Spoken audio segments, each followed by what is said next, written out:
Namaskar and welcome to NFL Masala. I'm your co-host Anant. And I am your other co-host, Rakshak. Welcome to Season 4, Episode 9 of NFL Masala, where we talk about all the latest happenings in the NFL with a little bit of spice. So today we're going to be breaking down the best division in the league with the best team in the league, the oldest team in the league, the best organization in the league, the best conference in the league, as Rakshak said, the NFC North. With a guest, Mr. John Placenti, back again, third time so far in our division breakdown. So, gentlemen, he's got the hat trick. Good to be back. Good to be back talking about a good team. Exactly. But before we do this, like in all fairness, like once we're done with the podcast, can we all shake hands? Mm-hmm. Yes. So tell me, Anna, please enlighten the viewers on what that meant. Briefly. Oh, yeah. So, in cricket news, we had at the end of the fourth test between India and England. India was about to draw the test, but England wanted a quick victory. So the way that they do the quick draw is if both teams' captains agree and shake hands on forfeiting the game, then the game is draw. So England was trying to draw the game about 15 minutes before it ended, but the two Indian batters who were there wanted to get milestones. And for the sheer shit talking and trolling, they refused the handshake, and both of them achieved the milestones that they wanted, and they still didn't do the handshake. It was only when the umpires called a draw. That is when the game ended. So drama. To quote the great cricketer, Adan, take my hand and shake my hand. I want you to shake my hand, John. If you're here, shake my hand. I am shaking. I am shaking. And to any England fans that come up here, Stokes is a bitch. That's why he's ruled himself out of this upcoming test. So screw you, England, and whatnot. Let's go. Exactly. All right. Well, that's a little bit of cricket news besides our main football talk. So let's get back to NFL football. Before we do the preview of the NFC North, let's talk about some mild Dhamakadar news this time. It wasn't so explosive as last time. First bit of news, the Bengals have released veteran running back Zach Moss on Wednesday, today. At the age of 27, he started training camp on a non-football injury list after suffering a season-ending neck injury last year. And last year, he had signed a 2-year deal worth $8 million. But he wasn't that good. Chase Brown quickly became the lead back at the end of the season, and that's why they let him go. Plus, Cincinnati signed Samaje Perine and drafted Taj Brooks in the 6th round. So, looks like he's out in the cold, probably going to be like on RB3 or RB4 or practice squad RB somewhere else because, unfortunately, he's not that good. Or he's lost a step or two in the past couple of years.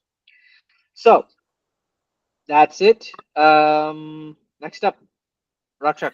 Yeah, so with that being said, this is another set of breaking Dhamakadar news.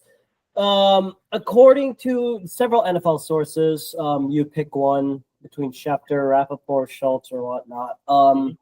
Chiefs rookie wide receiver Xavier Worthy suffered a concussion during Tuesday's practice and is now under the concussion protocol, which means, guess what? The Chiefs wide receiver room, they're the following. Rashee Rice is following a suspension. Xavier Worthy is in concussion protocol. And 3, Marquise Hollywood Brown has an ankle injury. So who are their wide receivers? Yeah, who's their one right now? I don't know. DeAndre Hopkins? No, I think he's on the no, he's in Baltimore. Rashee Rice? No, he's I said about Rice, yeah. Right. Oh my. Fucking Farmer Joe. Carson Steele. That's who. Let's see. Oh, Carson Carson Steele. Steele's their one. No. I was just It's gotta be joking. Juju, right? It is. No, it's not. It can't be Corvette. Well, it's Rashee Rice or Juju. So it is Juju as a number one. Oh God! Now comes the annoying TikToks. Moving on. All right. One more bit of news in terms of the Seahawks. They're re-signing John Schneider, their GM, to a 4-year extension through the 2030 NFL Draft. He is one of the longest tenured GMs and supposedly one of the most respected. I think it's been like hit or miss in terms of offensive line. He hasn't been really the greatest, which is, besides quarterback, is the most important position if you actually play football. If you're not a fantasy sports fanatic, uh, offensive line is one of the most critical things, and he's done a decent job. I don't know about you guys, but yeah, He's done pretty good. okay. With his recent signings, like good. I'm not sure about great. Like if it's like boom, it like makes us crazy. Except for that DK Metcalf trade, that was very puzzling. Mm. That's the only thing I'll say. But Well, okay, Radford, he traded DK Metcalf to the Steelers. Yeah, which is fine. I mean, DK Metcalf wasn't that like they replaced DK Metcalf with Cooper Cup, which is in my opinion, a good replacement because Jackson Smith and Jigba is like the number one receiver. Yeah, he's the number one receiver there. So we'll talk more about that for the NFC West, but I think definitely John Schneider earned his extension. Oh, he was the one who hired Pete Carroll. So okay, so yeah. Oh, definitely he deserves it then. Yeah, he deserves it. All right. And the last but not least, I actually have latest football news, not the current one, regarding I know that ESPN has fired Shannon Sharp, and apparently Gilbert Arenas and 5 other people got arrested as part of some gambling thing. But I don't want to talk about it because I want to talk about the funniest thing that's just happened during training camp. Because usually we get like reports and news, but during the Titans practice, Cam Ward, he goes. Oh my God, that was an unbelievable. You know what he said? You know what he said right now. After 2 days of less than stellar play, Cam Ward said, "I just think we're very mid right now. At the end of the day, it all starts with me." He's being honest. He's being honest. He's not BSing anybody. Oh man, this has to be like the worst week for the Titans. When you let go of Treylon Burks, the guy who you drafted in order to replace AJ Brown, and then and then he gets cut. Oh my God, it's insane. The funniest thing ever. And you know, I don't blame him. And apparently Ward was intercepted by Roger McCreary, one of the picks that the Titans got from that trade. On Wednesday, the interception came via a tipped pass from Cody Barton. Ward was intercepted 3 times on Tuesday, giving him 4 over the past 2 practices. And while some of them were not his fault, he says he's got to play better. And you know what? I like this from a rookie. Yeah, acknowledge the fact that you made your mistakes and see what you can do to be better. But to open up practice and say, yeah, they're very mid, not encouraging to say at least. I don't know. John, I think I mean, you got to have quarterbacks that are honest. And he's being so blatantly honest about the state of the team. He's saying what everyone's thinking. And so you can't really blame him. I mean, he's young. No one's really been talking about him up until this point too, which is kind of crazy. Mm-hmm. But right. yeah, no, it's a very odd thing to hear a quarterback say about their team because normally they're very rah. You know, we got the team. Yeah, we're struggling right now, but we're gonna persevere. And just to hear a quarterback come out and say, "Hey, we're mid," Mm-hmm. it's refreshing, but it's also very strange. Oh my Right. god! I just got breaking the Buccaneer news from the Okay. Cowboys practice camp. Apparently, there was allegedly a bunch of fights. The Cowboys, Brian Schottenheimer has had players and coaches running. That's great. That's great. Okay, I'm done. I'm done with it. Oh, all right. One last bit of breaking news, and then we'll finish off. Um, the Dolphins, right? Oh, They have now lost Kader Kohu to a season-ending knee injury. They're pretty decent cornerback, and now the Dolphins' starting corner trio is Storm Duck, Mike Hilton, and Jack Jones. and Mika Fitzpatrick as your safety. Right, but the corner trio are those three. And last year they had Jalen Ramsey, Kendall Fuller, and who else did they have? Cam Barton. I think Cater Kohu. Yeah, but So yeah, yeah, I think there's that's like a ton of good free agents like that I'm looking at. Maybe they look for someone like Asante Samuel Jr. And from what I'm hearing from the Eagles, and from the Eagles practice, from the Eagles training camp, apparently Vic Fangio's not high on Adoree Jackson because he's been getting burned by AJ Brown, and apparently Quinyon Mitchell I think Quinyon Mitchell just had a one-handed INT over Brown, so I thought that was pretty good to hear. But I think like with Adoree Jackson most likely being out, you could see something like that. Maybe you get either Santi Samuel Jr. or Adoree Jackson. They may not be like at their best primes, but they do provide. At least you have corner. It's like at least you have corners. That's all I can say. Okay. All right. Let's move on, shall we? After the market our news, let's talk about the actual division that we're going to be talking about today. That's the NFC North. Starting with the greatest team in the history of the world, the Green Bay Mother-loving Packers. John, take it away. There's a lot to say about this team. There is a lot. Yep. Coming off of an interesting season last year, that could have been better, could have been worse. They made the playoffs and absolutely got waxed by the Eagles in terrible weather. Correction. I would say waxed. I thought it was a pretty close game, to be honest. It was right up until the end. Yeah. And then they kind of just well, half the offense. It kind of just fell through their fingertips. They made a lot of improvements. I will say they've also made a lot of questionable decisions. The biggest one is probably getting rid of Jair Alexander.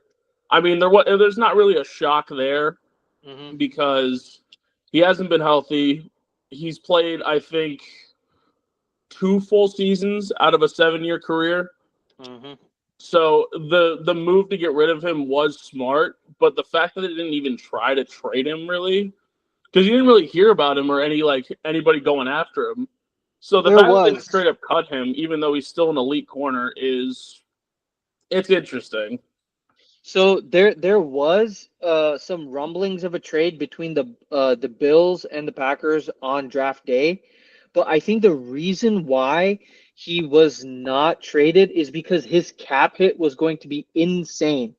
Us getting rid of him cleared $17 million off of his cap, off of the team's cap. So, considering what you said, right, 2 or 3 full seasons out of a 7-year career, coming off of, another half season that he's played battling multiple injuries, it just made like there was no business sense to for a team to trade for him. Right? Even if it was like a fifth round pick and a seventh round pick swap or something like that. I think some people were or like teams rightfully so, in my opinion, teams rightfully so were just afraid of the salary cap and his injury history. See, I So, wasn't aware of the salary cap thing, so yeah, that really puts a lot into perspective. But they also lost Eric Stokes, who wasn't good by any means, but I mean he was kind of just there. But they did make a lot of big additions. The biggest one, after 22 years, finally drafting a wide receiver in the first round, they go after Texas wide receiver Matthew Golden. And he's emerging as the wide receiver one in camp. I mean, come on. What's not to be excited about? Like, there's so much to be excited about with him. Yep. And in the delivery for this pick in Green Bay by our outgoing and retiring great president in Mark Murphy, announcing the pick with that much anticipation. I mean, it was storybook. Yeah, no, it was definitely very special to see. They also picked up arguably one of the most underrated free agent signings all of offseason. They go out and get linebacker Isaiah Simmons, who I think is going to fit great in this defense. I think he is a sorely needed linebacker in a defense that's been very questionable at the linebacker position. I mean, we had Rashawn Gary, he's been doing pretty good, but after that, there really hasn't been too much to offer at the linebacker position for the Packers. Yeah, you just have Quay Walker and Edge Cooper, but when you look at the depth, you don't really have good depth. No, but like I said, there hasn't really been too much since last year probably, because Edgerrin Cooper I think he might be Defensive Player of the Year this year. He absolutely showed out last year. He's very exciting to watch. So it'll be fun to see what that Packers linebacker core can do. My biggest issue is everyone's biggest issue with the team, and that's their cornerback room. Yeah. Very, very slim pickings. I mean, you have Nathaniel Hobbs, who has been apparently hitting players as hard as he can in practice, which it's good to see he's a physical corner, but you don't want that on your own team or against your team. Thumpers. You don't want reverse thumpers. That's what we call them. Definitely not. And then I'm trying to think of I'm blanking on who their other corners are. Here, let me share my screen so that you can see. Yeah. But like just to add on to that, I think when we looked at I think when you were talking about like how the wide receiver depth was like questionable, when I saw that Matthew Golden pick, I'm like, that's what the Packers needed. And watching some of the highlights on Threads, it's like about damn time. And I think, and I have you know what? I have a big to do moment right here for you guys. Hear me out. I think Christian Watson might get cut. That wouldn't surprise me. He's another player on the Packers that's had a litany of health issues. Yeah. He can't stay on the field. He's very inconsistent. I would not be surprised if we see him get cut. He's also designated as out, player unable to perform list. Oh, he's on the PUP list? Damn. Yeah. So, unfortunately, I don't think he's gonna. I don't think they're gonna re-sign him at the end of this year because he was a second-round pick, so they don't have a fifth-year option. But when you look at the crop of receivers who can take the next step, we're looking at Jaden Reed, Romeo Doubs, and Dontavian Wicks especially. Right? Dontavian Wicks, if he starts to catch the ball, he is going to be a menace because when you look at the advanced metrics of like the I don't know if you guys have seen, but there's a Twitter user by the name of Reception Perception. Sorry, no, not they're named something, but they make what's called a reception perception, which is like a analysis of every receivers or like top receivers um percentage of success on each type of route. So like a go route versus a post or a slant, or an in or out route, all of those routes. And according to that analysis, Dontavian Wicks is in like the top fifth percentile, so like the 95th percentile of receivers in the NFL in terms of getting open on routes. He's that good of a route runner, but he just cannot catch the ball. No, yeah, he's incredibly consistent when it comes to his hands. And Yeah. there's two other receivers that no one's been really talking about. Mm-hmm. And the one that I'm really big on is TCU wide receiver Savion Williams. Mm-hmm. I really liked this pick when they made it. I think he's a big dude. He made a lot of big plays for TCU last year.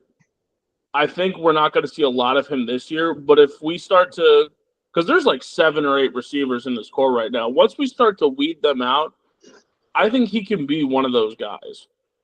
And then the other one is we got a vet in the wide receiver room picking up Mecole Hardman, which at the time I liked it a lot. But now that I see what they're doing with the wide receiver core, I don't really get the signing. I think he's going to be our starting returner. That's probably why. That makes sense.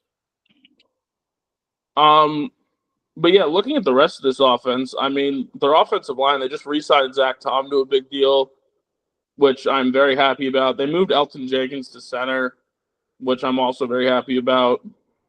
They picked up Aaron Banks in the offseason, who this is one that he needs to like prove it. They need to prove it was a good signing. Because I feel like a lot of people aren't really too high on him. Mm-hmm. And then looking at the running back room, Josh Jacobs was an absolute stud last year. And they got Marshawn Lloyd coming back from injury, hopefully, who I think can be a really, really reliable third down back, and he is going to be a good asset to this backfield. They also still have Emmanuel Wilson, who was running really well when they were pulling Jacobs from the game. Mm-hmm. The offense I'm not worried about at all whatsoever. I think Jordan Love, he did have a lot of mistakes last year, but he also showed a lot of potential and a lot of just those little plays that can prove he is a elite quarterback in this league. My big issue is with, again, the secondary. Mm-hmm. But past that, I mean, I like this defense a lot. You know, you got our defensive line: Rashawn Gary, Devontae Wyatt, Kenny Clark, Lucas Van Ness. Yes, Lucas Van Ness hasn't really proven himself, but I think if there's any time to break out, it's right now. He had a decent season last year. It was definitely better than his rookie year, but he's one of those players on this defense that needs to prove a lot. They also took Baron Sorrell in the draft, who I liked that pick too. I thought the Packers had a good draft. You want to talk about the draft? Yeah, let's talk about it. So we already kind of went over we talked the about first round most pick. of it, but yeah.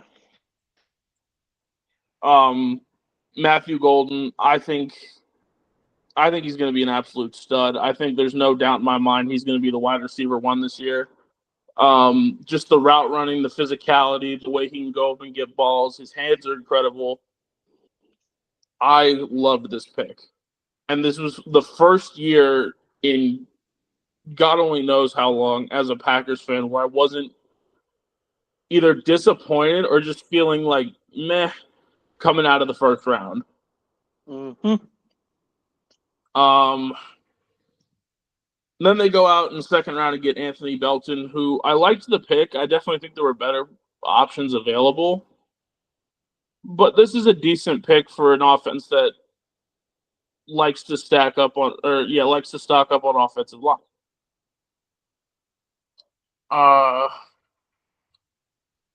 Third round, Savion Williams. I already talked about him. I think he's gonna be a pretty good wide receiver in this core once they start to weed out who's gonna be in, who's gonna be out.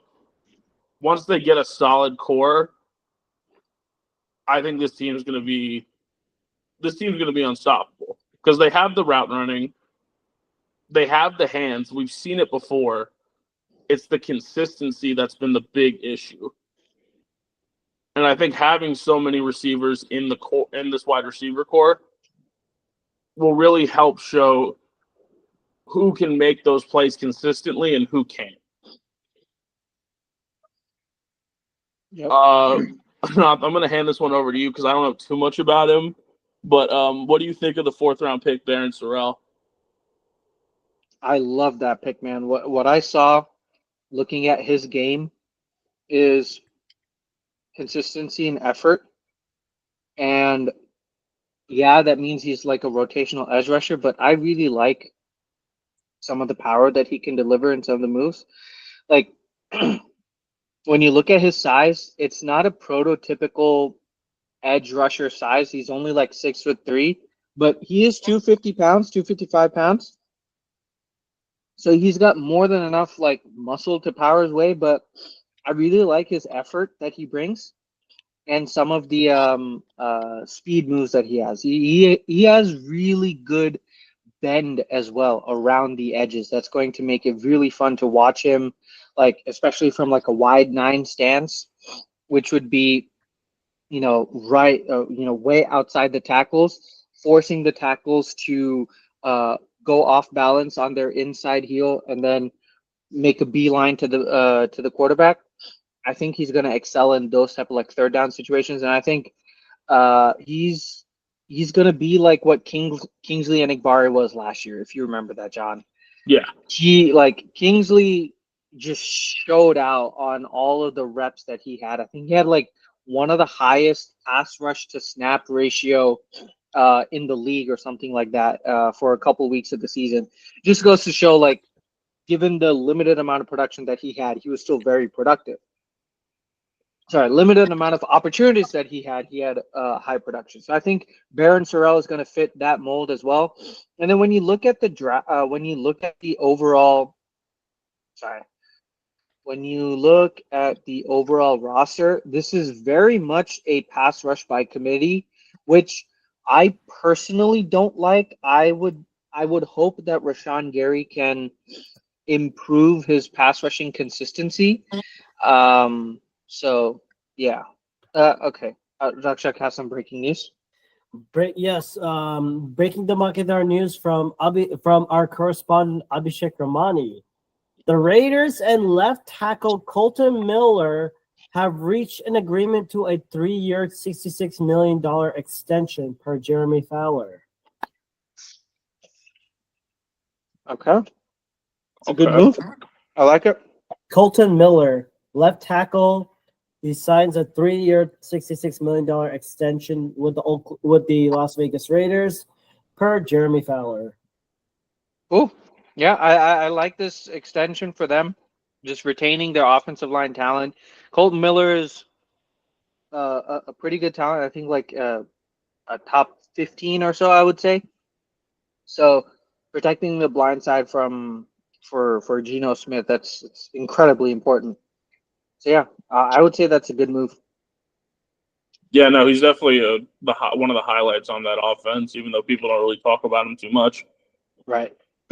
But going back to the draft, the only other one that I really want to make a point on is Micah Robinson in the 7th. He was part of that really good secondary for Tulane last year. I think getting him in the 7th was an absolute steal. And I think he's going to be a very, very reliable asset for this team, especially with a cornerback room that's so thin. I really liked going out and getting him, especially this late in the draft. Right, right. Just take a flyer on a raw-ish prospect, and then have Derek Ansley, our corners secondary coach, and Jeff Halfley coach him up. Right. That's what we're hoping from Micah Robinson and Kalen King as well. Exactly. And you saw what they could do with the young, raw, talented corner like Carrington Valentine. Carrington Valentine had one of the highest or lowest completion percentages allowed for a cornerback who faced, not a lot of number one wide receiver like opposing reps, outside corner reps. So he didn't even see the field much, and still he had one of the lowest completion percentages allowed. So Carrington Valentine, I think he's shown what he can do. Jeff Halfley has shown what he can do with young, talented corners. So yeah, I'm excited about this. And one more person or two more players that I'm really excited for are the Georgia D tackles that we drafted. One was drafted in the 6th round, and then one we picked up as a UDFA. And the theme of drafting these guys is big and nasty. Just big, nasty nose tackles. Kind of reminds me of TJ Slayton from last year, who we let go to the Bengals. They just replaced him with Warren Brinson, 6'5", 315 pounds, out of Georgia. And we know Georgia really coaches up their defensive linemen to be, top tier NFL caliber defensive linemen. Just ask the Eagles, right, what they've done. Yeah. No, that's what And I was just then about to say, is that like they're taking the formula from the Eagles pretty much and just drafting these big guys who are going to take up a lot of space on the defensive line. Basically, go full Georgia or get Georgia, Alabama, like any SEC school that you got. I think that's been like the formula. Right. Yeah, and then that undrafted free agent that we signed, Nazir Stackhouse out of Georgia, 6'4", 327. So really, just get big and nasty. Can I say something? Mm-hmm. I was very surprised that he went undrafted. I thought he was a day 3 overall at best. Mm-hmm. The fact that he went undrafted and the Packers were able to get him, that's a steal. I like that one. So hopefully he can stay amongst. Yeah, go ahead. No, go ahead. I'm sorry. No, I was just gonna say hopefully he can stay amongst a crowded D-line area, backfield or D-line depth, but we'll see. Yeah, no, there's a lot of good with this Packers team. There's a lot of raw talent that can be developed. And that's what I'm most excited for, is to see if that talent can shine. Our offense, I think, is going to be firing on all cylinders this year. We're not really that talked about. We haven't really been that talked about this year, but I think we're going to surprise a lot of people just by how fast this offense is and how physical they can be. And I'm glad you brought up that last point, because one point I wanted to make on our offensive line changes is we also went big and nasty on our offensive line. The reason why we went out and signed a road grader like Aaron Banks, well, as a guard, he's 6'5", 325 pounds. So big, but also powerful as a run blocker. Then when you look at Rasheed Walker, 6'6", 324, right? Pretty high up. Elton Jenkins as our center. He's on the lighter end, but he's also very, very stout and very flexible in terms of his positions. And I think when you look at Anthony Belton, who we drafted, 6'6", 335 pounds, right? So we're trying to get bigger and more powerful on our offensive line, rather than what the tradition was, which is get leaner and agile, right? That's why we let go. One of the reasons why we let go of Josh Myers is because of that. He was also one of the worst in terms of, actually the worst in terms of letting allowed pressure rate. But yeah, just looking at all of our offensive line moves, even someone like Jordan Morgan last year, who we drafted as an offensive tackle, is more like a guard for us at this point.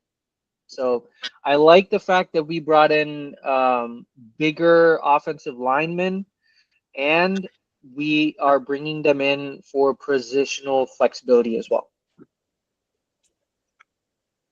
Yeah, no, and the Packers have always been good at getting offensive linemen and stocking up on offensive line. Mm-hmm. They've always had the talent there. It's going to be exciting to see what they can do with this offense, because there's a lot of plug and play. There's a lot of creativity that you can do with this offense. Right. Because the big thing is they are very fast. Right. Reed is a speedster. Dobbs is a speedster. If Watson comes back healthy, he's a speedster. Matthew Golden is fast. Mm-hmm. And then our running back room, Josh Jacobs is he's going to be no different than he was last year. Just absolutely lining it up in the backfield. That's going to be that's going to say a lot about our offense, is what he can do in the backfield. Because if he can get those 7-8 yard runs on first down and let us chuck it up to the receivers, mm-hmm. it's going to create a lot of opportunities for the offense. The defense, on the other hand, I like it. I like their defense a lot. But that's where more of the raw talent's going to come in, especially in the cornerback room, like I've said multiple times. Guys like Javon Bullard, who we drafted last year, who I think was a good pickup. He is a little on the slower side, but I think he can definitely do a lot for this offense, especially if they move him around. The one thing I am very interested in is, what are they going to do with Bo Melton? He's a corner. Yeah, they've moved him to a corner, but yeah. How is he going to do at the cornerback position? I think the linebacker core is going to be great. I think the defensive line's got a lot to prove, but I think they're going to be great. I'm very excited to see this team show out this year. Yeah, and that leads into the final part of this, which is going to be your season expectation, record result, and the Shandar player, or your favorite player of the year. My season expectation, this is a very tough division, no doubt about that. There's a lot of talent in this division. I don't see why there's no reason why we can't go out and win. And I hate to be biased. I don't like it, but I am going to right now. I'm going to say Packers finish first, 13-4, and my player of the year is Edgerrin Cooper. Ooh, I like that one. Because I think he's going to win Defensive Player of the Year this year. He showed a lot last year, and I think it's only going to get better from there. Mm-hmm. Well, I think you're right on this one, but I say you're wrong about the Shandar Player of the Year for the Packers, because I have Jordan Love being an NFL and being an MVP candidate. Okay. Let's go. Because like looking at this, like I actually had like an honest thought about this. Like, hear me out. I really like the way the Packers have finally addressed the issue being the wide receiver room. Getting Matthew Golden has elevated this offense a lot more. Now with Josh Jacobs coming in, and you're also signing and also upgrading the defensive line, and not to mention, like, I'm trying to figure out like what else. Oh yeah, getting that Savion Williams. I had to like talk myself out of TCU players after the trauma that is Jalen Reagor. I still suffer from PTSD from that. Because apparently I thought like TCU players could not fucking catch a ball, but apparently, but not only getting Matthew Golden, but having a veteran like Nico Hartman, and guess what? Nate Hobbs is an underrated corner. He fits well in your defense. So, and Cameron Young, I think he provides good depth. And I think with this, I would not be surprised. And I'm going to take this a little bit more. I'm going to take this a little bit more advanced. So I don't want to get your hopes up, but I could see this happening. I think the Packers can compete for the NFC Championship. Okay. I kid you not. Like, I would not be surprised if they make it this far because I think, well, the other teams, the Lions, they're going to regress. The Vikings, it all depends upon JJ McCarthy, and Bears going to bear. Bears gonna bear. Burr. That's my bear noise. Okay, but All right. these are my hot takes on this one, my beat the doll takes. All right. I appreciate the Jordan love. The love for love. I know, because I think yes, I may have disagreements on like who's a better QB and all that. We could talk about this later, but Jordan Love is a top 10 QB for sure. I don't care about ranking wise, but he is there, way over Dak Prescott. Yeah, I agree with that. And I say way over Justin Herbert. Just saying. I'm just saying, because he has that mobility, and Jordan Love and Justin Herbert doesn't. Okay. All right. Well, let's move on. Rakshak, who you got next? The Detroit Lions. Let's be honest. I thought like this team was dominant and successful. They had that 15-2 record, won a great coaching staff, an offense that just overwhelms people with the combination of Sonic and Knuckles. Those that don't know, that is Jahmyr Gibbs and David Montgomery. And then the wide receiver tandem of Jameson Williams and Adam, you know what I'm going to say, one of my favorite wide receivers, on Amon-Ra St. Brown. Ask me the question. How much do you love Amon-Ra St. Brown? I'll make that even more. Do you know how much I love watching Amon-Ra St. Brown run routes? Because he's so damn good.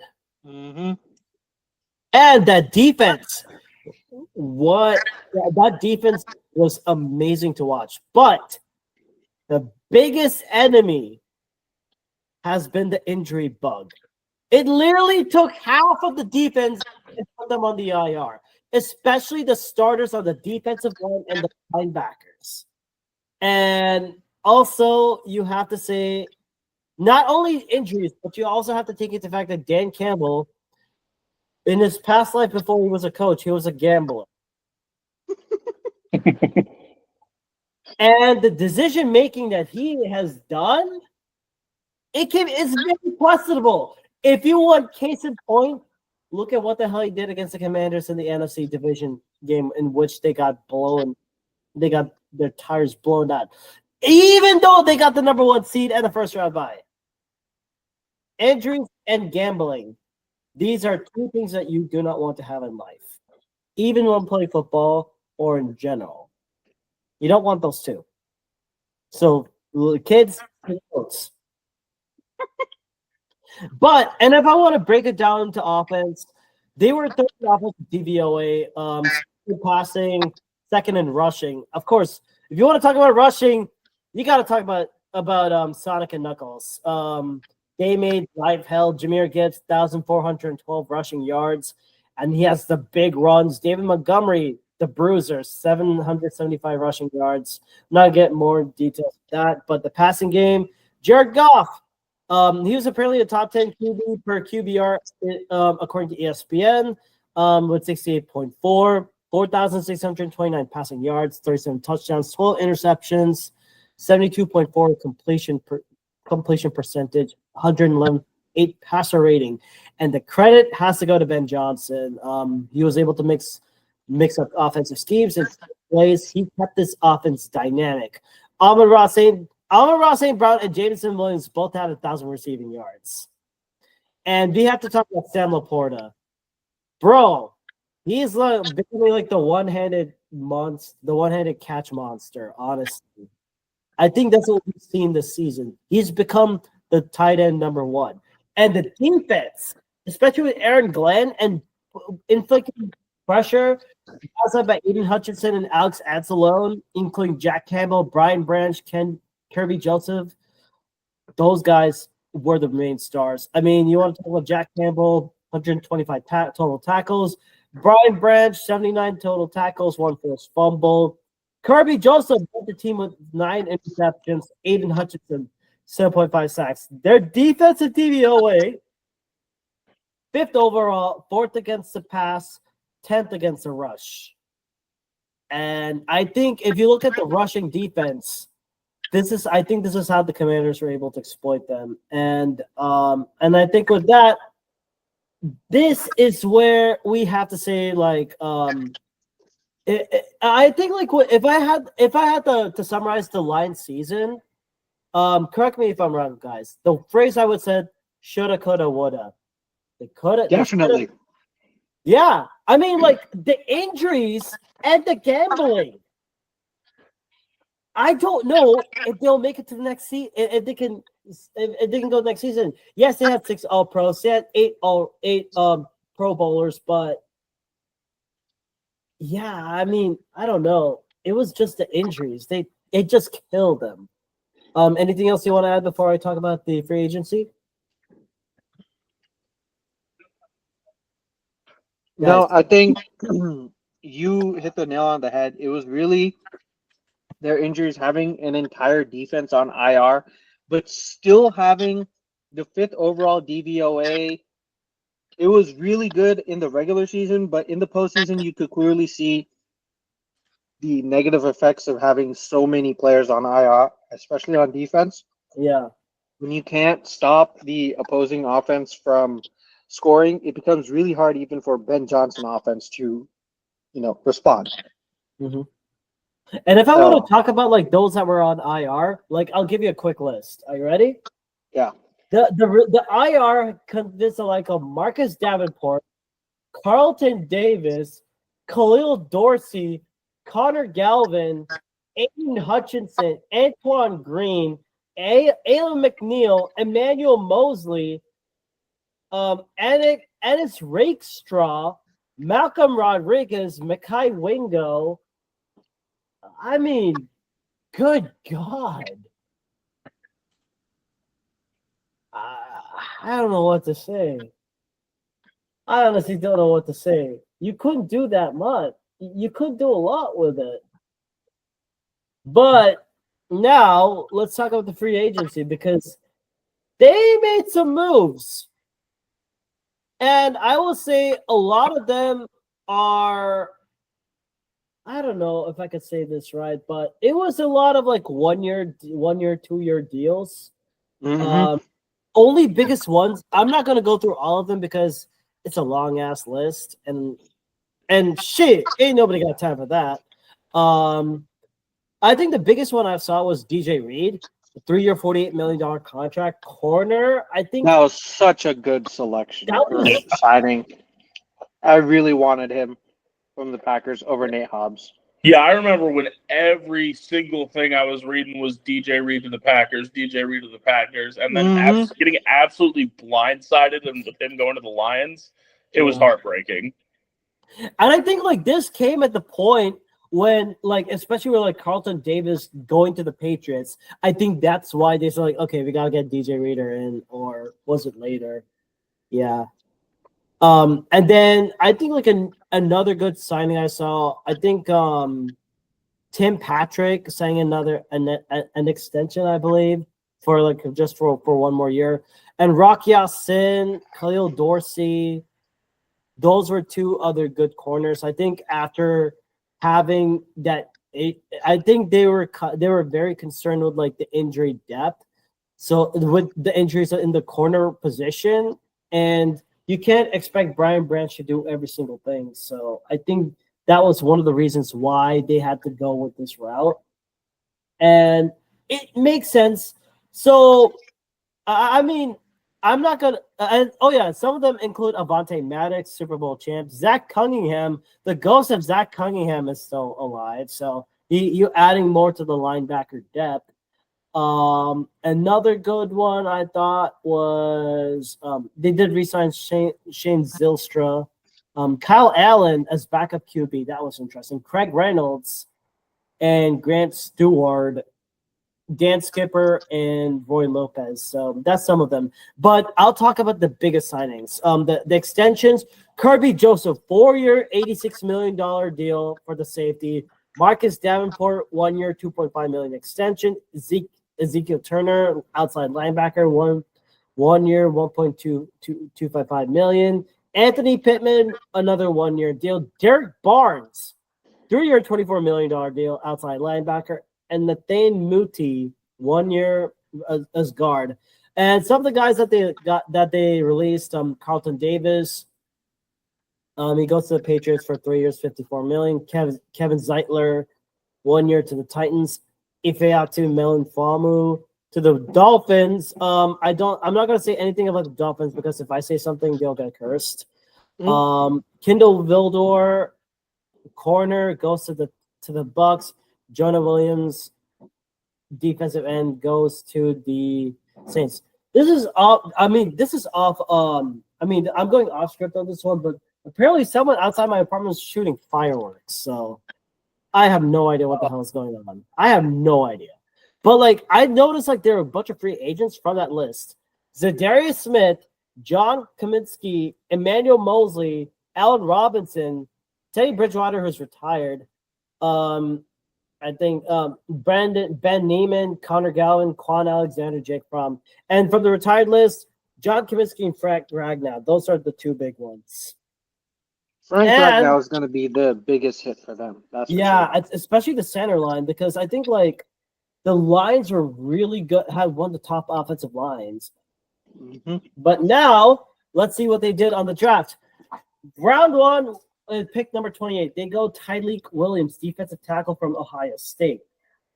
So I'm guessing with Ali McNeil, torn ACL, doesn't last for a year. I think this was pretty good. It fills a need, but I don't know. I thought Tyleik Williams was an early second round pick at best, but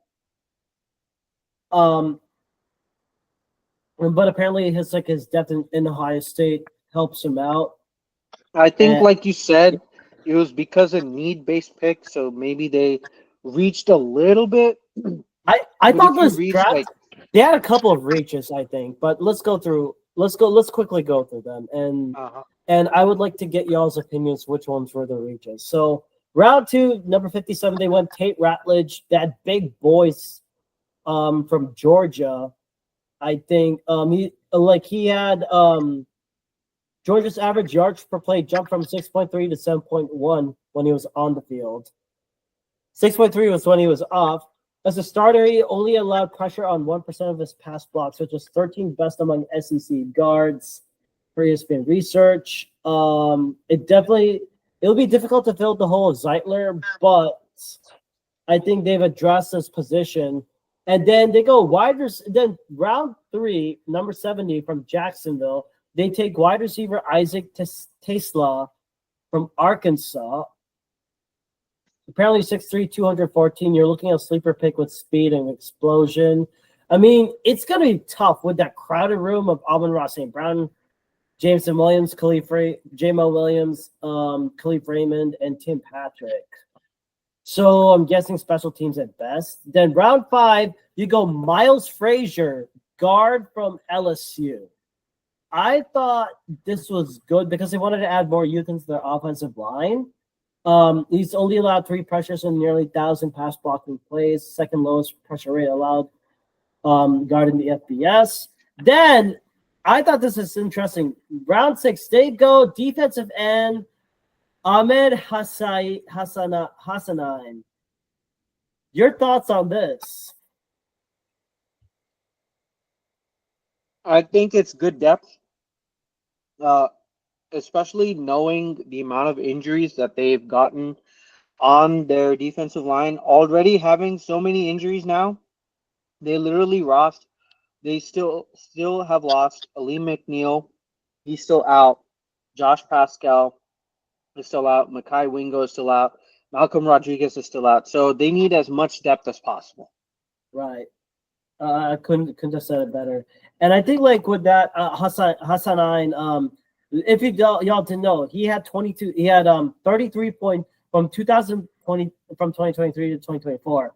35.5 tackles for loss were the most in FBS for ESPN. There's 22 sacks, and that ranked second in the FBS behind Virginia Tech's Antoine Powell-Ryland, who's with Philly. And also, he's the first Egyptian player to ever be drafted. So that's really cool. Happy about that. And then round 7, they go safety Dan Jackson from Georgia.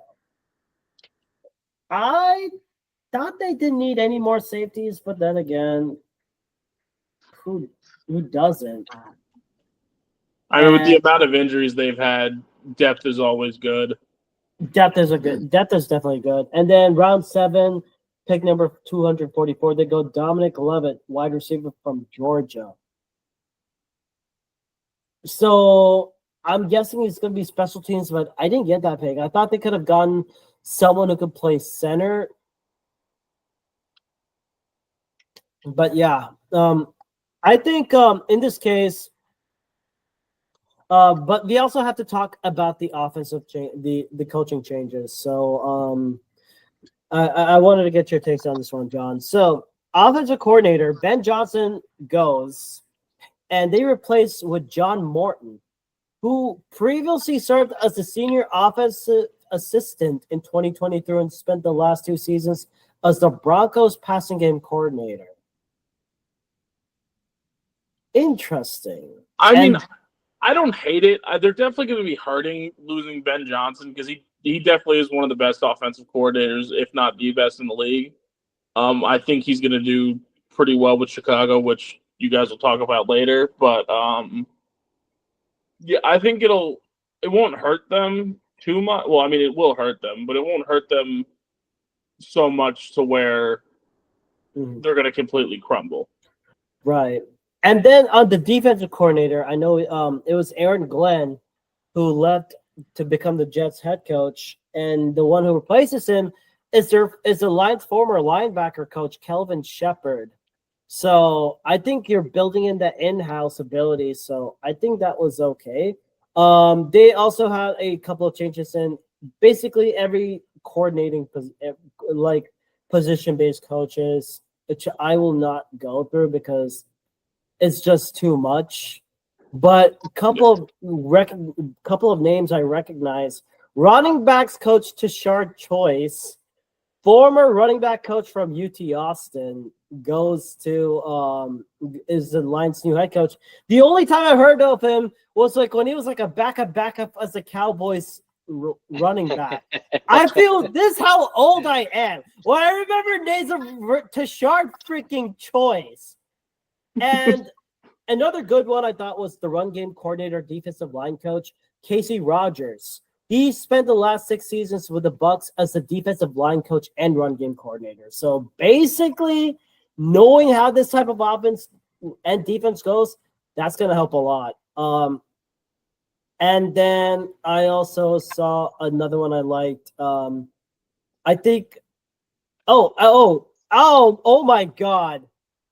I'm going to feel so old when I talk about these names. I think like Marquez Tuiasosopo. Holy shit, there's a name I haven't seen in a long ass time.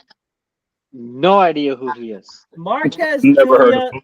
Tuiasosopo. He was a Raiders back then. He was a pick for the he was a quarterback. He was a quarterback for the Oakland Raiders back then. And he was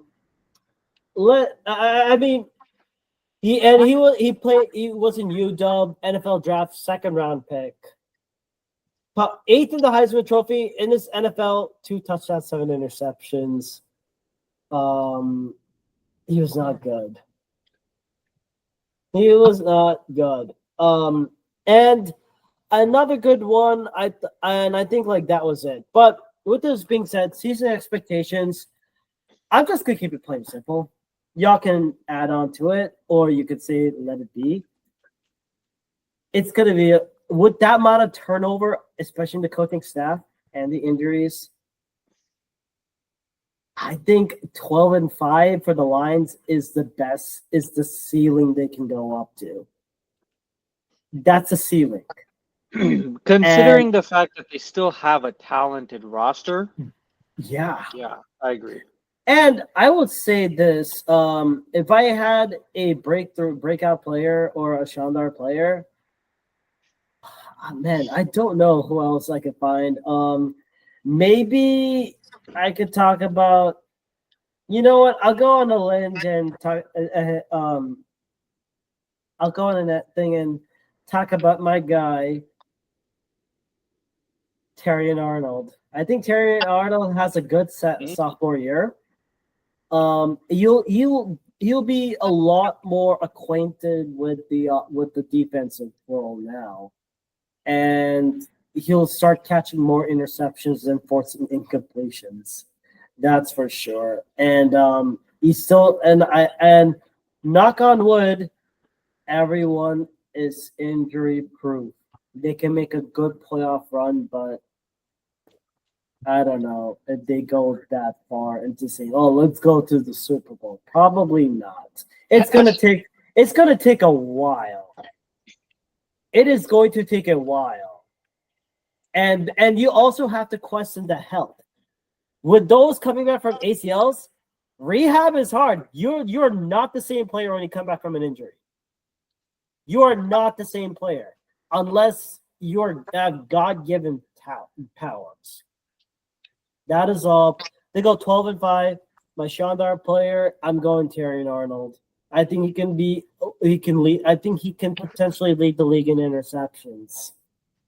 Going with my gut on this one. What do y'all think?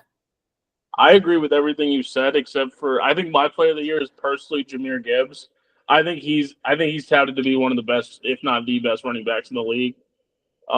He showed a lot last year, especially when David Montgomery got hurt. I think he's locked and loaded and ready to take over and do what Saquon did last year. Mm-hmm. Okay.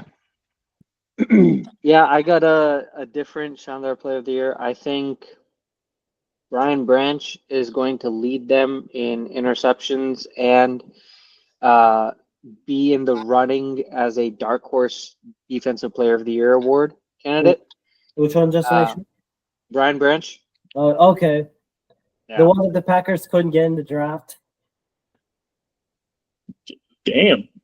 Why you gotta go there, bro? Hey, I'm not done yet. But hey, at least you got Xavier McKinney and Nate Hobbs. It would have been nice to have Brian Branch. When I saw that, like, the Packers pass him up, I'm like, what the fuck were they thinking? Yeah. But you and me both.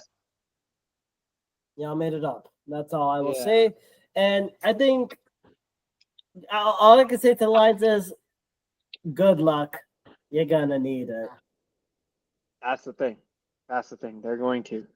All right, let's move on. We already started. We already got like 2 seconds into it.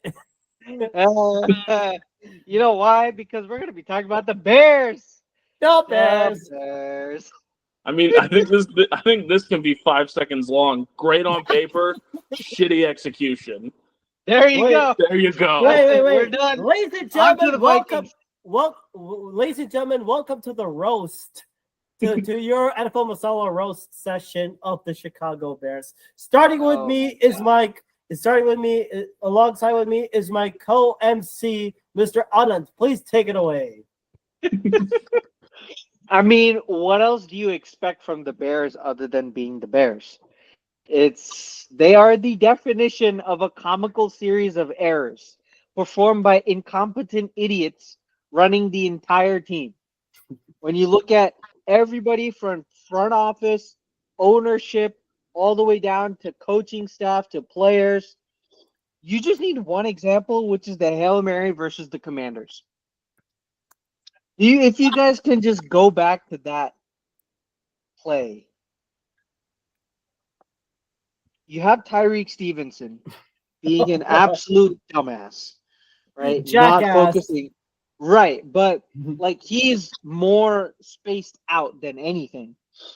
He has no awareness of what's actually going on in the play. He's yapping off to some fans. Who knows what he's doing? What's going on in his brain? I mean, we don't know. It's the Bears players. We don't know what's going on in their brains, anyways. But he starts to like actually adjust to when the play is running, and 5 seconds in is when he actually turns around and starts to prepare for the play. While the play is running, he gets his position, and it turns out that he let the receiver go past him, and he was the one who tipped the ball to the Commanders receiver so that the Commanders could score a touchdown on the Hail Mary and win the game. Like, incompetent series of events. Completely inexcusable. It is like the French getting butt whacked by the Nazis. That's how awful they were. Wow. Bro, we've already started making World War II jokes. Damn. I mean, when your biggest claim to fame as a team, your biggest excitement, your Super Bowl, is beating the Packers, Yeah. that says a lot. Packers replacement players, that too, at the end of the season. Yeah. And, oh yeah, it's Seth freaking Rollins making that. Oh Like, my god, dude, like I'll tell you this: the only guy I like from Chicago, other than Seth Rollins, and Seth Rollins should shut the fuck up, is the man, the best in the world, CM Punk. I'm a CM Punk guy. Oh, I love CM Punk. but Okay, moving on Probably with the a roast. competent Bears fan. Moving on with the roast of the Bears. Anand, what more can you say about the Bears? Or I how mean- many Bears does it take to screw a light bulb? I don't know. What light bulb? Oh, I just made that one up. I'm like, what light bulb? they forgot it. That's what. No, they left at a Soldier Field one. Oh my god. It's with Luther Like- Burden when he got kicked out of practice. Oh right, yeah, that just happened today. Apparently Ben Johnson got upset at Luther Burden and kicked him out. And some Packers fan had tweeted a picture of a Bears fan saying, "Wish." What was it? He said something along the lines of, "You wish you got Luther Burden, instead you went Matthew Golden." And this is what happens. This is what happens, Bears fans, when you try and trash talk your older brother in the Green Bay Packers, you get ass whooped. That's what happens. Lesson to you all Bears fans. But going back to what this offseason was, as usual, like you said, John, they are champions on paper, off-season champions on paper, but when it comes time to actually perform on field, rarely do they ever get the job done. They are the literal definition of paper tigers. They are the Bangladeshi paper tigers. That's what they are. If you had a depiction of a country onto an NFL team, they would be Bangladesh. Oh, wow. Just thumping their chest for no apparent reason, pretending that they're these God's gift to mankind when all they do is just shit and eat. I don't know what to say. I don't know what to say. I'm saying nothing. I think we got my banned mouth by the shut. entire country. All right, let's move on.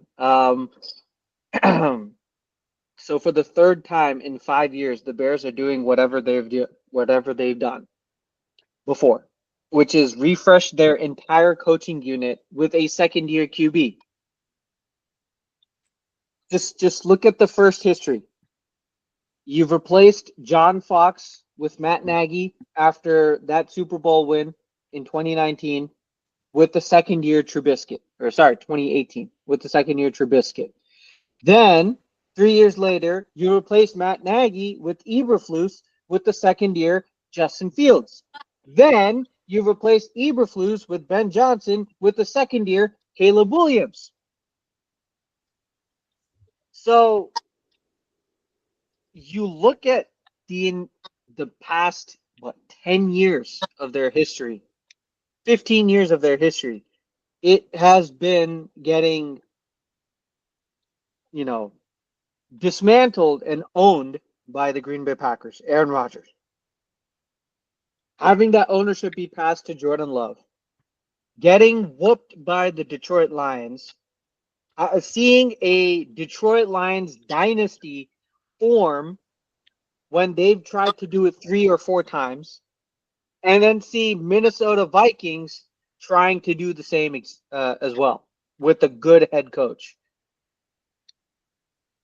What more can you expect from the Chicago Bears, the Chicago Bears?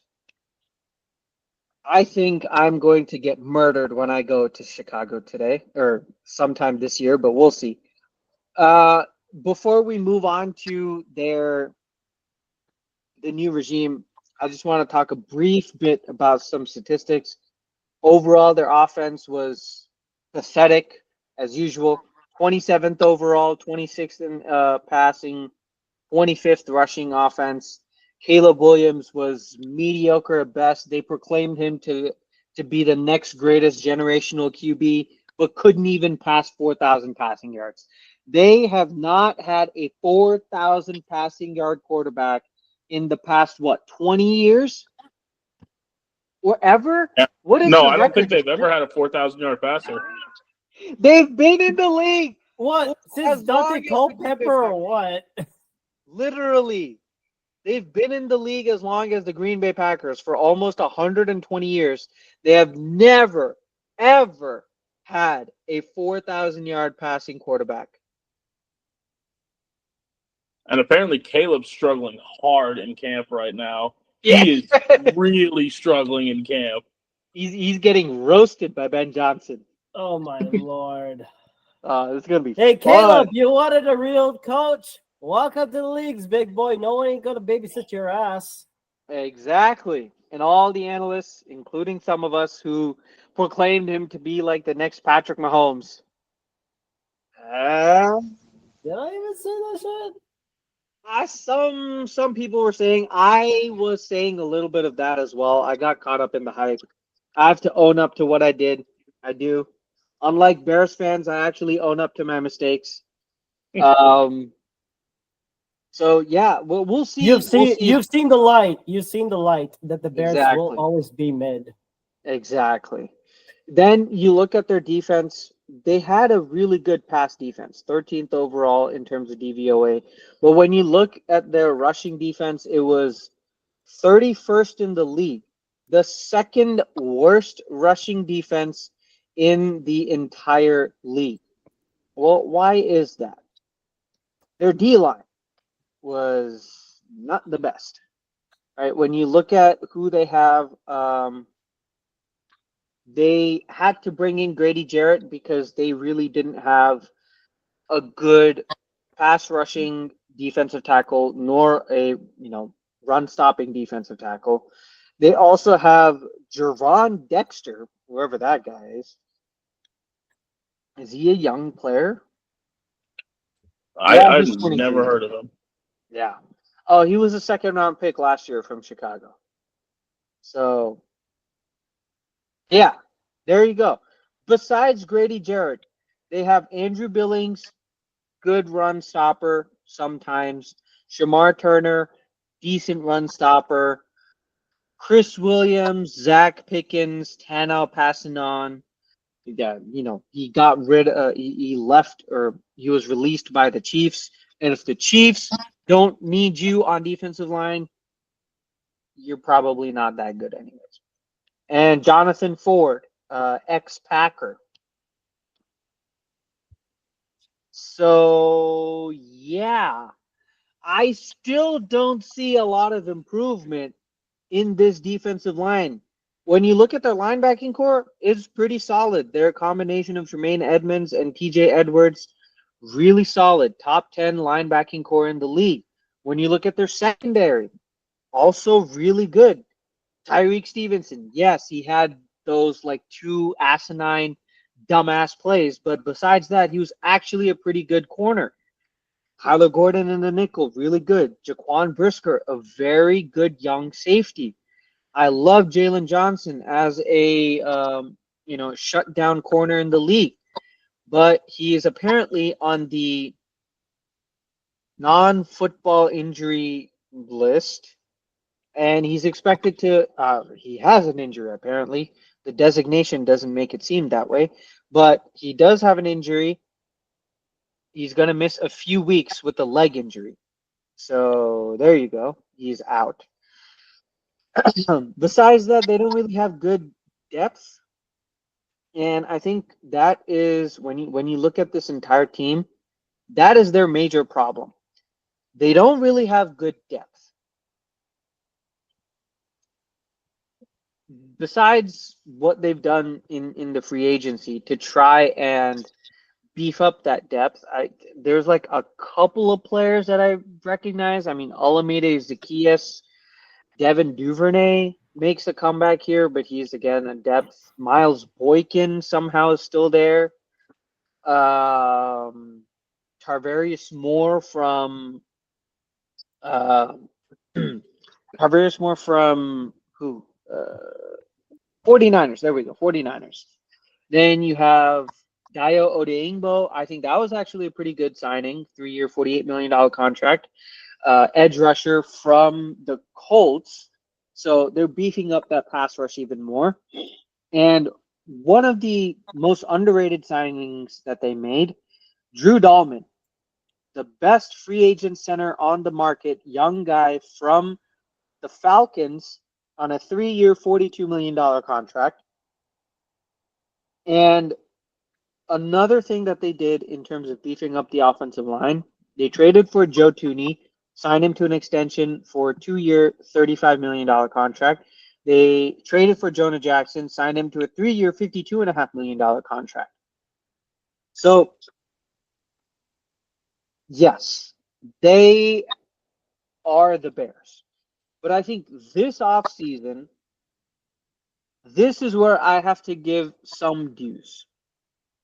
On paper, again, on paper, they've made not all, but some significantly good moves.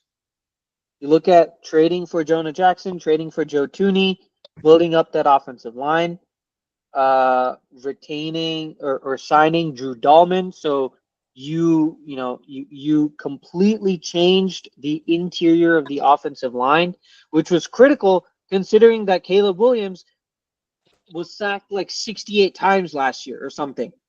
Like one of the highest rates in the entire league in NFL history for like the past 15 years. It was that bad. It was that unfeasible. Like, yes, half of them were because, or not half, but a lot of them were because he held on to the ball too long, and that's a knock on Caleb Williams that has to be adjusted with a good offensive scheme and some good coaching. But when you look at that offensive line, that also did not help. You had a turnstile in their center, in their guards, in James Daniel, who left. Now, the old good players that they had were their tackles in Braxton Jones and Darnell Wright. And they still beefed up the tackle position by drafting Ozzie Trapillo and Kieran Amagaji. So they've made good moves in beefing up the offensive line. They've made good moves in bringing in some offensive skill position help. They, I'll get into this in a little bit, but they brought in Olamide Zaccheaus, Devin Duvernay, Miles Boykin as some depth pieces, and then I'll get into the draft a little bit. and they beefed up a little bit on the defensive line. So I like what they've been doing in free agency in the offseason. And then when you look at the draft, they drafted Colston Loveland, which to a lot seemed like a head scratching move considering that Tyler Warren was there. But when you look at who they actually have on their roster, Colston Loveland he's like a blocking tight end as well who could receive. So considering that you have Cole Kmet, who is your number one tight end, having that, Cole Kmet is your blocking tight end. Colston Loveland is going to be your receiving tight end because Colston Loveland is like 15 pounds lighter than Cole Kmet. So when you look at what Ben Johnson did in Detroit, he also used two tight end sets, right? You had Sam Laporta going out wide, sometimes in the slot position, and then you had who was there, Brandon Wright or something, who was their like blocking tight end, the Detroit Lions blocking tight end last year. So they did use a lot of like two tight end sets, and it makes sense why they invested in bringing in someone like Colston Loveland who can also play in the slot, be a receiving tight end, an outlet for Caleb Williams. So I don't really hate the move. I think they could have gotten I think they could have beefed up on the defensive line even more, considering that Kenneth Grant was still there. That might have been a little bit too early. But I think who was still there? When we look at the draft, I think there were come on. Okay. So players I would have liked them to get Kenneth Grant, he was there at 13. Jalen Walker, I think, would have been a really good fit for them. Walter Nolan would have been a really good fit for them. I would have hated it, but Jade Barron would have been a good fit. Derek Harmon would have been a good fit for them. So I think they could have made a couple moves that didn't necessarily have to be Colston Loveland, but I don't really hate the draft. Then when you look at some of their other selections, Luther Burden in the second round, that was an absolute steal. I know, John, he was a draft crush for you coming out of Missouri, right, this past year? Oh, yeah. Yeah. Well, tell us more about him a little bit. Yeah. No, I was about to say character concerns, but go ahead. Yeah, but that was the only thing with him because he was like, he checked every single box. He's big dude. He's a strong dude. He can go up and make plays. He was incredible at Missouri last year. You know, he checked every box except for character concerns. And, I mean, they're really feeling it now because they need a guy who can help Caleb Williams because Roma Dunze, he's been hurt. DJ Moore's had his problem with injuries in the past. So they need someone who can go up and help him. And if he's not on the field, it's a moot point. Right. Yeah. But every single thing you said about the Bears and their free agent signings and their draft is exactly what everyone was saying last year. They tagged Jalen Johnson. They went out and got DeAndre Swift. They drafted Caleb Williams. They arguably drafted better last year. They went out and got Keenan Allen. And it's the same story every single time. The closest we got to with them actually like putting all that into fruition was back in 17, 18 when they got Khalil Mack and they made the playoffs. They won the division, I think, there then too, 2018. Yeah. No, you're right. And like, yes, they made, like you said, they made all the right moves in the offseason. They brought in one of the best outstanding offensive coordinators like the Sean McVay offensive coordinators in Ben Johnson as their head coach, replacing a often perplexing, uh, you know, head coaching candidate in Matt Eberflus, who was a defensive-minded head coaching candidate for Caleb Williams, with an offensive-minded head coach in Ben Johnson. Then Yeah. they got rid of their problematic defensive coordinator in Eric Washington, who had a lot of off-field issues, shall we say, with Dennis Allen, who was okay. I mean, he had a pretty good Saints defense for the past couple of years. Then Shane Waldron was fired after all that drama last year, not building an offense that fit Caleb Williams' needs or whatever BS they want to make. And then they had Thomas Brown, who had like one game where he, as an interim offensive coordinator, was showing some magic or whatever, John, if you remember last year. Thomas Brown was like, oh, is this the guy who's going to lead Caleb Williams into victory? No, he wasn't. They couldn't maintain the success. And then Declan Doyle, who was then hired by Ben Johnson. So, like you said, they've made all the right moves on paper. It's just a matter of putting all those pieces together into a well-functioning and high-performance unit. That is where they've consistently and miserably failed for Chicago Bears fans. For NFC North fans, other NFC North fans, they have succeeded fantastically. Oh yeah. It's fun beating up the little brother sometimes. Exactly. I mean, just perform your WWE moves on your little brother, man. That's the joy in life. No, not just that, John. I think let's experiment with the 5 moves of doom.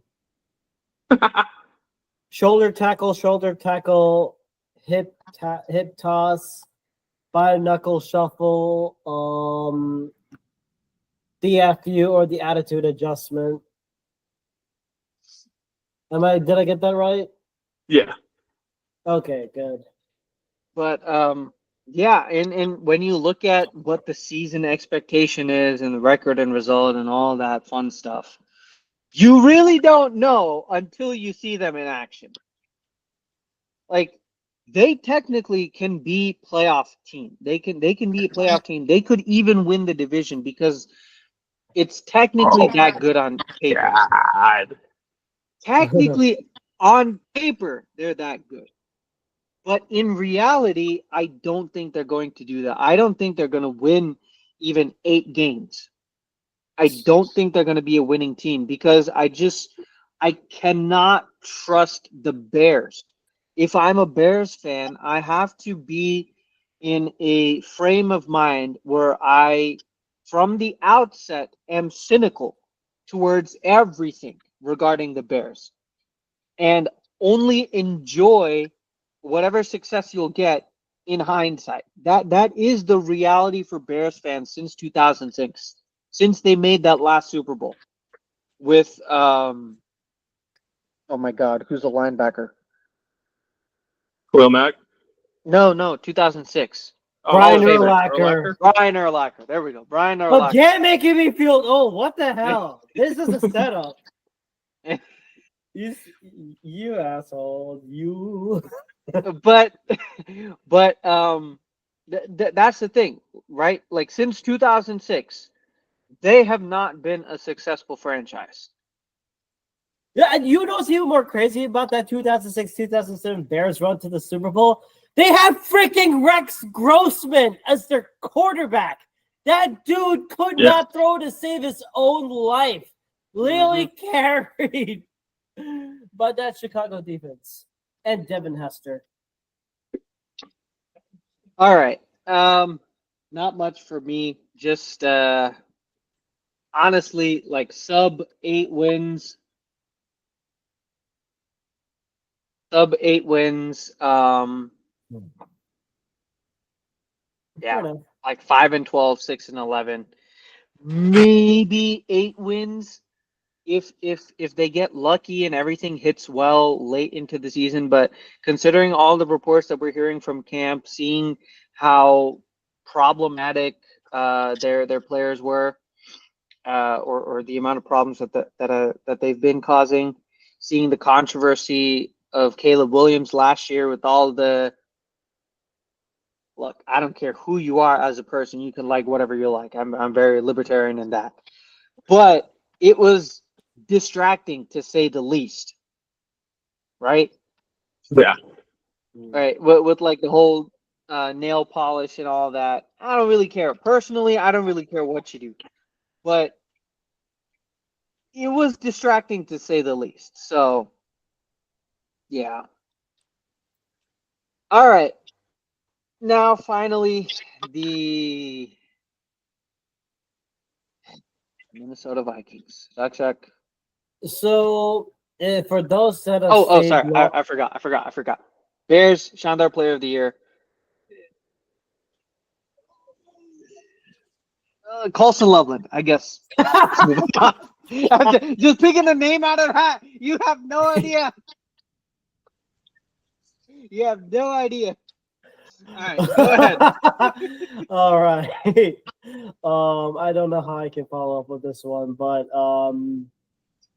for those that have stayed long enough to listen to this podcast, welcome to hell. In order to taste heaven, you must first go through hell, and that hell is in Minnesota. That is, as Tom Grossi would like to call them, the purple incarnations of Satan, the Minnesota Vikings.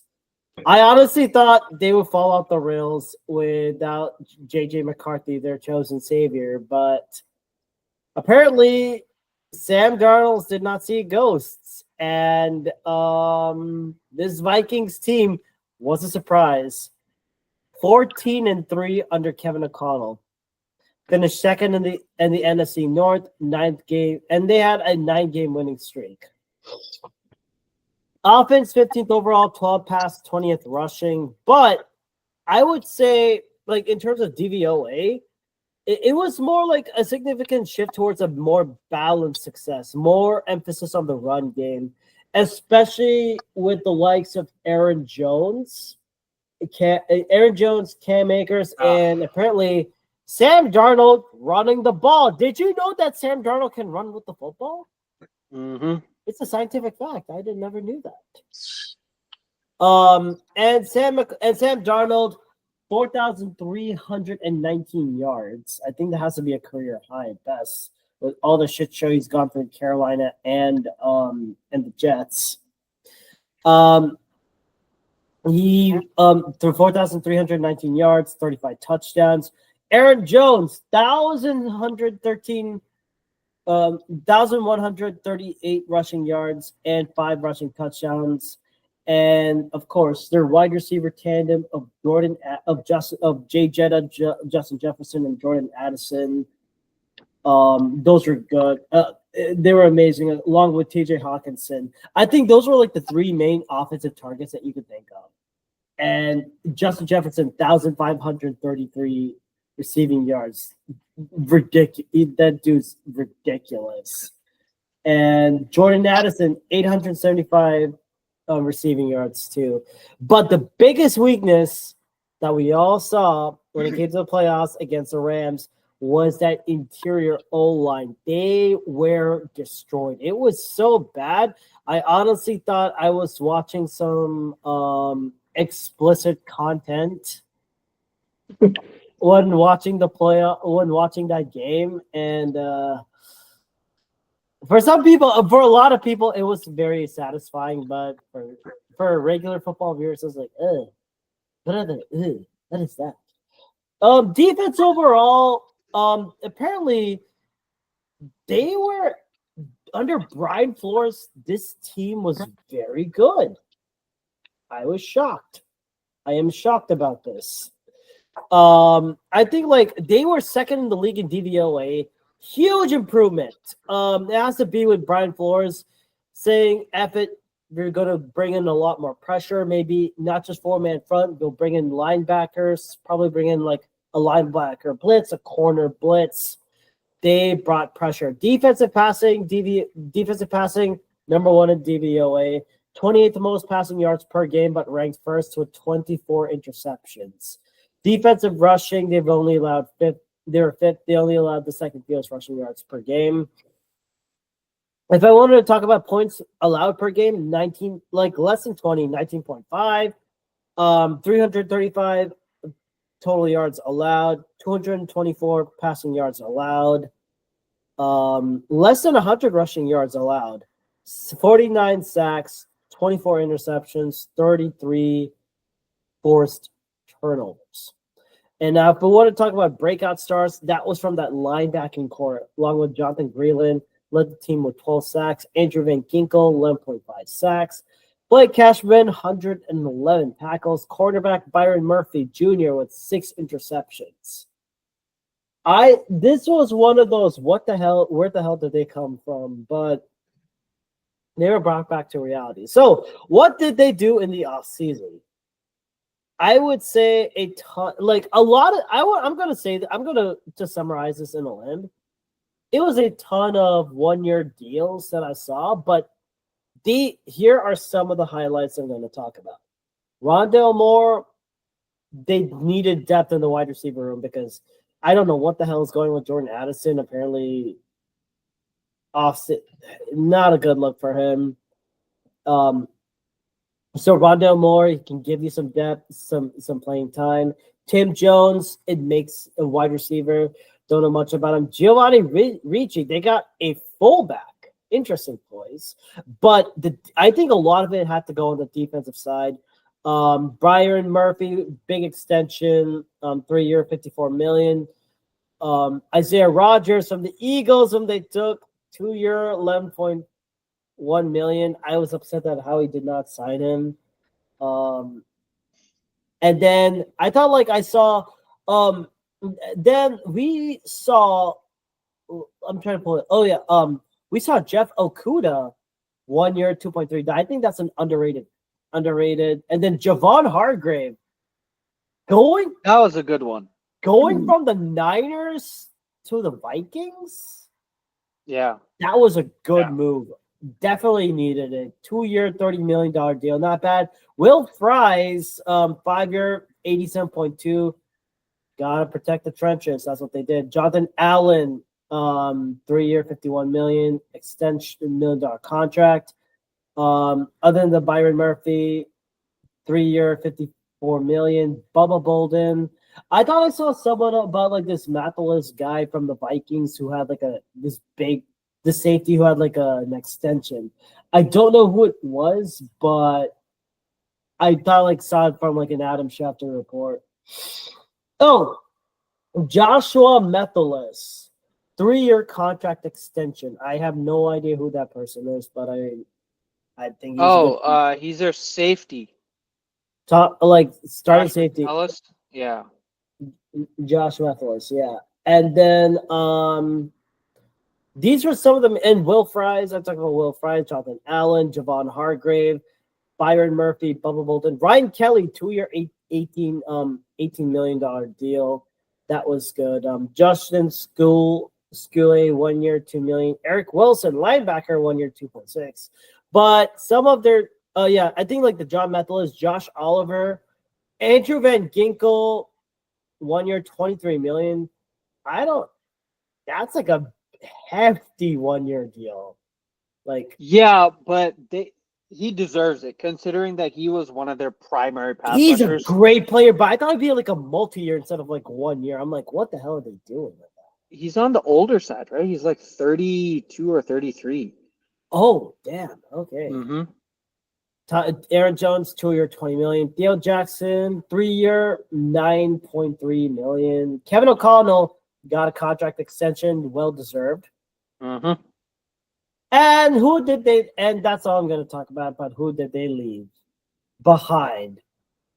The ghost of Sam Darnold, that 3-year, $100.5 million with the Seahawks.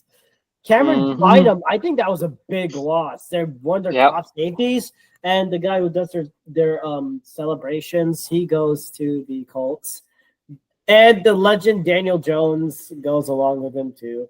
Cam Robinson, left tackle, goes to the Texans. Patrick Jones, outside linebacker, to the Panthers. Then Garrett Bradbury, their center, going to the Pats.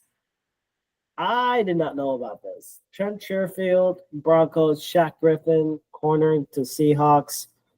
Johnny Munn, a couple of 1 years, none worries, so that's a shoo-in. And then there were a couple of trades. They traded for Sam Howell to the Seahawks and a couple of draft picks here and there. So let us get on with their draft. Why am I going this short? Because sometimes I feel like I see 1 year deals, so I'm like, that's insignificant. Mm-hmm. And then it's the Vikings. What the hell did they do? They can only make some noise, but then at the end they'll flop. And that flop will be so hard. It will be so bad. It's so bad. But they had a couple of picks. Very interesting. So let's go through them really quickly. Number 1, they go Donovan Jackson, guard from Really good. Ohio State. Definitely good pick. They needed help on the interior O-line. He fills the need. Mm-hmm. Ty Felton, wide receiver from Maryland. With the way... Oh, no. What? Yeah, I think he was what position? Oh, third round. He's a wide, he was a third round wide receiver. Yeah. I think that's a good edge. And then I thought this was questionable. Tyrion Ingram Dawkins, edge from Georgia. You take him in the 5th round? I looked at his profile, like according to ESPN, he apparently said, like, I mean, you basically got. I think it was just a depth piece and a rotation. So I'm like, okay, you got Hargrave, Allen, and Phillip, and here's the Phillips. But then again, they're aging, so there. And then Kobe King, linebacker from Penn State, probably going to be. I think, like, with the Vikings strong at linebacker, I think he's definitely brings in depth and special teams. And then last but not least, they go Gavin Bartholomew. They needed tight end depth with Johnny Munn going to the Jags and to be behind TJ Hawkinson and Josh Oliver. So there it is. I didn't know much about these picks other than the Donovan Jackson pickup. I thought that was very good.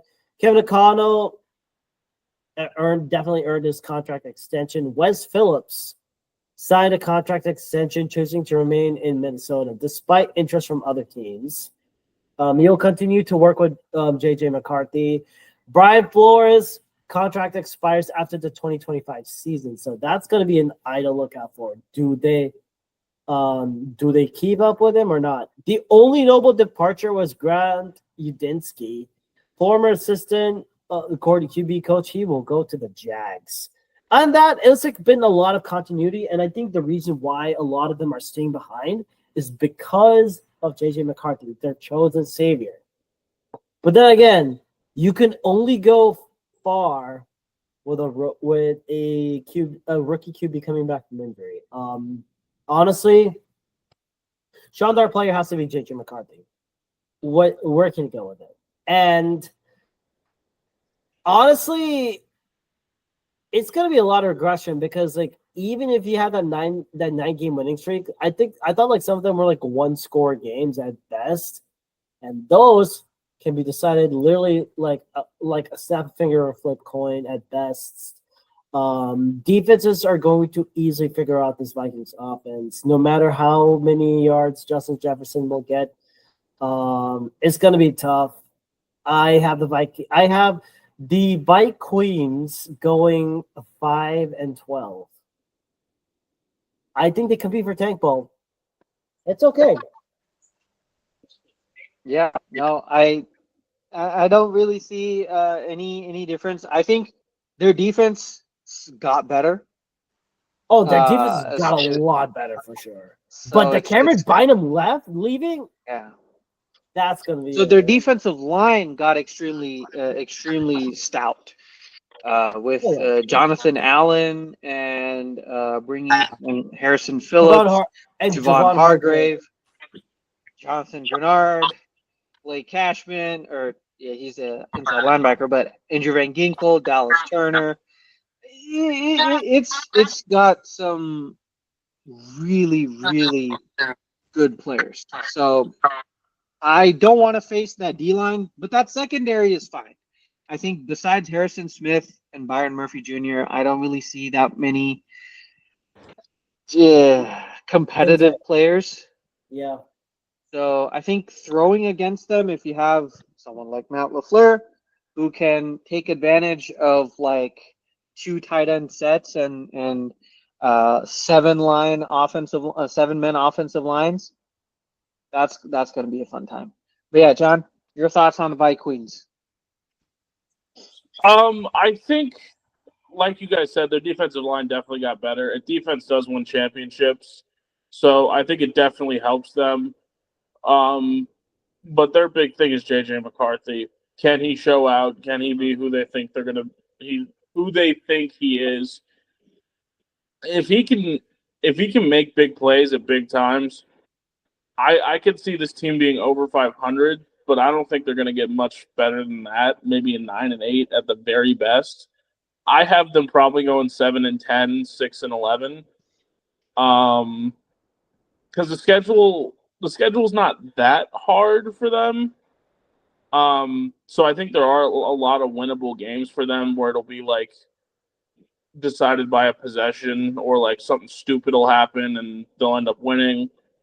But yeah, that's pretty much it. It all pretty much relies on JJ McCarthy this year. Yep, agreed. All right, well, that leads us into the final division predictions before we finish off. John, let's start with you first. Well, like I said, when we were breaking down the Packers, I got them winning the NFC North. I don't see a reason why they can't. Detroit regressed. Minnesota is a big question mark, and Bears going to bear. So I got Green Bay first, and then obviously Detroit second. I think they're going to be very close, probably matching records. So it'll the games between those two will be very important. I got Minnesota coming in third, and then Chicago pulling up last place, as per usual. All right. Rucksack? Well, I have the Packers winning, but they go 13-4. They come. Wow. That's high praise. That is very high praise. I know. No, here's the things, because I think like I honestly think that the Lions are going to be the ones regressing. And they go 12-5. That's their ceiling. That's for the Lions. Vikings 5-12. All depends on what the hell JJ McCarthy does. And Bears going to bear 4-13. I think, and honestly, this will go to. I will say this. The reason why the Packers jump ahead of the Lions and win this one is because it'll be, I think, they'll have a tiebreaker. The Packers will win the NFC North via tiebreaker. I have a gut feeling. So they won't go 13-4 then. They go 13-4 because it's like by the time they play, it's the time they're facing each other 12-4. 13-4. I don't know when. Oh, that's what you mean by tiebreaker. But I'm thinking like tiebreaker. Yeah. I thought you meant like they both go 12-5 or 11-6, and then okay. And I'm sorry to say this, but my boy Adolis Garcia just hit a home run. Let's go Rangers. Can you take me high? Yes, I'm singing food. All right. Yeah, I'll finish off with my predictions. I think the Packers win the division. I have to stick with my team, but I think we tie with the Lions. I think both of the teams go either 11-6 or 12-5, and go like 4-2 in the division. Both of us. And I think the Packers go 4-2 in the division, not like last year, because this year 5 of our 6 divisional games are past week 12. The only divisional game that we have before week 12, before November, is with Detroit, which is in week 1. So I think we're going to lose that because the Packers never really start strong out of the gate. It takes them like 2 or 3 weeks to actually start well. So I think we lose Detroit week 1, but week 12 is when we have our first matchup with Minnesota. I think we win that. Then next is Detroit. Next is Chicago. Then week 15 is non-divisional in Denver. Then week 16 is Chicago. And then finally week 18 is Minnesota. So, out of our last 8 or 7 games, 5 of them are divisional games. So I think that's where we go like 4-1 or 3-2, depending on how the team is versus Minnesota. So I think, yeah. So we tie, but we win the division at the end. And then I have the Vikings going 6-11 or 5-12, depending on how JJ McCarthy is. And then the Bears, I don't really see any success there. 5-12, 4-13. Another top 5 pick and more questions than answers as per usual at the end of this offseason. All right. That's going to be it for us today. If you guys have enjoyed, please leave us a review at one of the 4 podcast platforms that we host a podcast on: Apple, Google, Spotify, and Pocket Cast. And we're also on YouTube, so make sure you like, share, subscribe, and click on the bell icon for more notifications. We're also on social media: Instagram, Twitter/X, and Threads with the username at NFL Masala 2022. That is at NFL Masala 2022.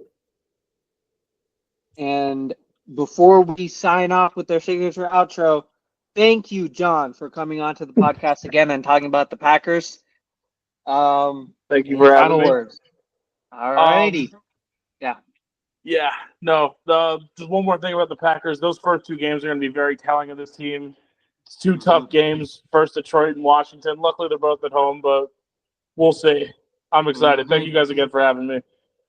All righty. And now we're going to hit you guys with our signature outro. Go, Pack, go. And fly, Eagles, fly. Take care and have a good night.